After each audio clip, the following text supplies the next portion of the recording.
আজ আমরা দেখে নেব কিভাবে আমরা এই ধরনের বাল্ব পরিষ্কার করব, এমনকি পুষ্প বাটার মধ্যে কেন আমরা টমেটো সস দেব এবং প্যান্টের মধ্যে কেন মোজা আটকাচ্ছি আমরা, এবং আমাদের রাবার ব্যান্ডগুলো যখন বাড়িতে আনি কিসের জন্য তার মধ্যে পাউডার দিচ্ছি।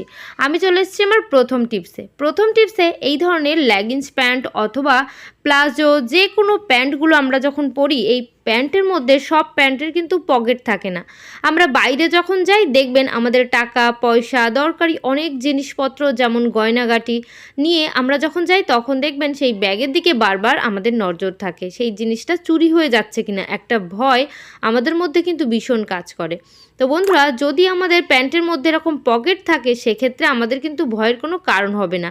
তো যাদের প্যান্টের মধ্যে এরকম পকেট নেই, জিনিসপত্র এক জায়গা থেকে অন্য জায়গায় নিয়ে যেতে প্রবলেম হয়, তারা কিন্তু এরকম প্যান্টের মধ্যে একটা মোজা সেট করে নিতে পারেন। তো মোজা যেহেতু একটু লম্বা হয়, আর নিয়ে নেব একটা সেফটি পিনের সাহায্যে ভেতরের দিকে, প্যান্টের ভেতরের দিকে একটা মোজা যদি সেফটি পিনের সাহায্যে এইভাবে আটকে দিই তাহলে কিন্তু কেউ দেখতেও পাবে না, আর এইখানে মোজাটা কিন্তু খুব সুন্দরভাবে সেট হয়ে থাকবে। এইবার দেখতে পাচ্ছেন সামনের থেকে কিন্তু এই প্যান্ট যখনই আমরা পরবো কেউই বুঝতে পারবে না। আমাদের সোনা গয়না টাকা পয়সা এই মোজার মধ্যে কিন্তু খুব সুন্দর করে আমরা রেখে দিতে পারি।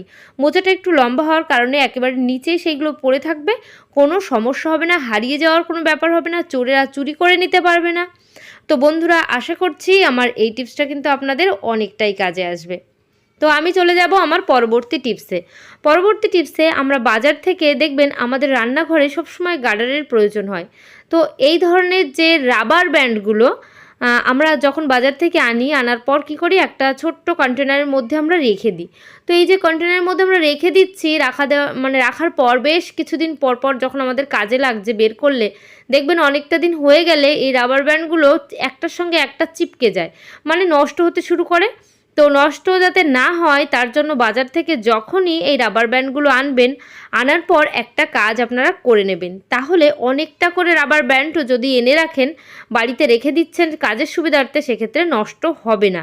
তো আমি তো যখনই বাজার থেকে এরকম রাবার ব্যান্ড কিনে আনি, আমরা যে কৌটার মধ্যেই রেখে দিই না কেন তার আগে একটা কাজ করে নিই আমাদের প্রত্যেকের বাড়িতে যে পাউডার আছে সেই পাউডার এরকম যদি আমরা রাবার ব্যান্ডের মধ্যে স্প্রে করে দিই, মানে পাউডার দিয়ে এইভাবে হাতের সাহায্যে পুরো রাবারের গায়ে পাউডারগুলো লাগিয়ে দিই বন্ধুরা, তাহলে কিন্তু এই রাবারগুলো একটার সঙ্গে একটা আঠার মতো চিপকে যাবে না, নষ্ট হবে না, কোনো সমস্যা হবে না। এটা কিন্তু খুব সুন্দরভাবে পাউডারটা লাগিয়ে নিলাম প্রত্যেকটা রাবারের মধ্যে। লাগিয়ে এইভাবে আপনারা যে কোনো একটা কন্টেনারের মধ্যে তুলে রাখবেন, দেখবেন দীর্ঘদিন পর্যন্ত এটা থাকলেও, বাড়ি বছর খানিক থাকলেও কখনোই কিন্তু রাবার নষ্ট হবে না। মাঝে মধ্যে একটু পাউডার এর মধ্যে ছিটিয়ে দেবেন, তাহলেই আপনাদের সমস্যার সব সমাধান হয়ে যাবে। তো বন্ধুরা, চলে যাব আমি পরবর্তী টিপসে আমরা বাড়িতে যখন বার্গার পিৎজা মোমো এই ধরনের খাবার দাবারগুলো আনি, তার সঙ্গে কিন্তু সিঙ্গাড়া ভেজিটেবিল দেখবেন এই ধরনের সসের প্যাকেট চলে আসে। তো এই ধরনের সসের প্যাকেট আমরা কিন্তু বেশি একটা কেউই খেতে চাই না, তাই বাড়িতে কিন্তু এগুলো জমতেই থাকে। তো বন্ধুরা, এই টমেটোর যে সসগুলো আছে এগুলো দিয়ে আমরা কি করব, আমরা কিন্তু এমনিতে বাড়িতে এখানে ওখানে ফেলে না দিয়ে এটা কাজে লাগাতে পারি। আমাদের প্রত্যেকের বাড়িতে এরকম তামা কাঁসা পিতলের বাসনপত্র থাকে, থালা বাটি গ্লাস, এই পুজোর যে প্লেটগুলো হয়, পুজোর এই বাটাগুলো, তো আমি এইগুলোকে পরিষ্কার করে দেখিয়ে দেবো। এখানে দেখতেই পাচ্ছেন পুজোর একটা পুষ্প বাটা আছে, এই বাটাগুলোর মধ্যে আমি টমেটো সসটা দিয়ে দিলাম।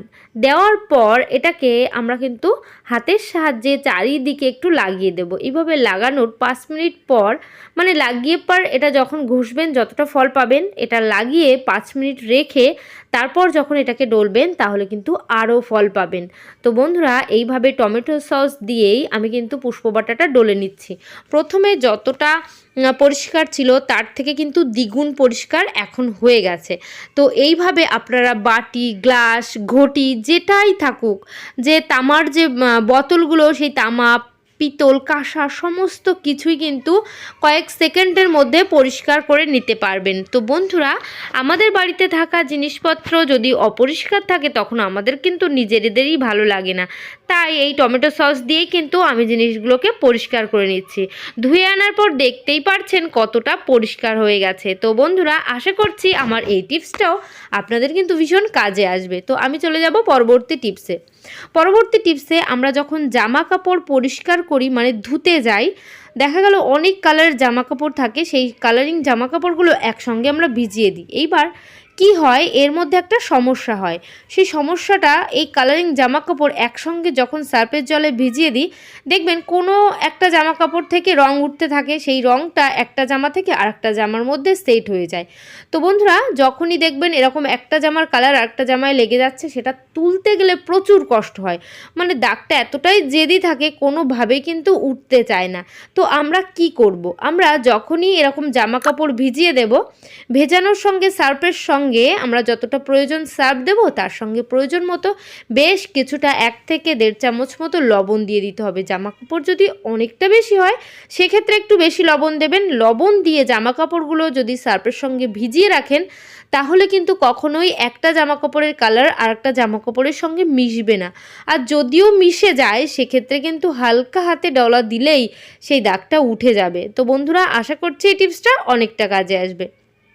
চলে এসেছি পরবর্তী টিপসে। এখানে একটা বডি স্প্রে নিয়ে নিয়েছি। তো যে সমস্ত বডি স্প্রেগুলো আমাদের বাড়ি রাখা থাকে, থাকতে থাকতে দেখবেন অনেক সময় ডেট এক্সপায়ার হয়ে যায়। সেই বডি স্প্রেগুলো তো আমরা ইউজ করি না, এখানে ওখানে ফেলে দিই, অথবা বাচ্চারা নিয়ে খেলা করতে থাকে। তো সেই বাদ দেওয়া বডি স্প্রেগুলো দিয়েই কতটা কাজ করতে পারি। আমাদের প্রত্যেকের বাড়িতে রান্নাঘরে এই ধরনের বাল্ব থাকে।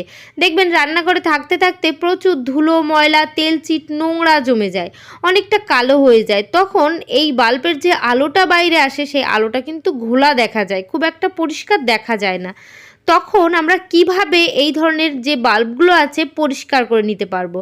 তো বন্ধুরা, এখানে যে বডি স্প্রেটা আছে, সেই বডি স্প্রের সাহায্যেই আমাদের এই ধরনের বাল্বের মধ্যে যতটাই তেলচিট থাকুক না কেন, খুব সহজে পরিষ্কার হয়ে যাবে। 1 বার কি 2 বার স্প্রে করে নেবেন। নেওয়ার পর একটা কাপড় নিয়ে নেবেন, কাপড় নিয়ে এইভাবে কিন্তু ডলা দিতে হবে। এইভাবে ডলা দিলে দেখবেন সেই বাল্বটা কিন্তু একেবারে নতুনের মতো চকচক করছে। তো আপনারা যে শুধু বডি স্প্রে দিয়েই এই কাজটা করতে পারেন তেমনটি নয়, একটা কলগেট, মানে সামান্য একটু কলগেট তুলোর মধ্যে করেও যদি ডলেন, সেক্ষেত্রেও কিন্তু কাজ আপনারা অনেকটাই ভালো পাবেন। তো বন্ধুরা, আশা করছি আমার এই টিপসগুলো আপনাদের কিন্তু অনেকটা কাজে আসবে। যদি ভালো লাগে অবশ্যই একটু কমেন্ট করে জানিয়ে দেবেন। তো আজকের ভিডিও এখানেই শেষ করছি। সবাই ভালো থাকবেন, সুস্থ থাকবেন। তো বাই।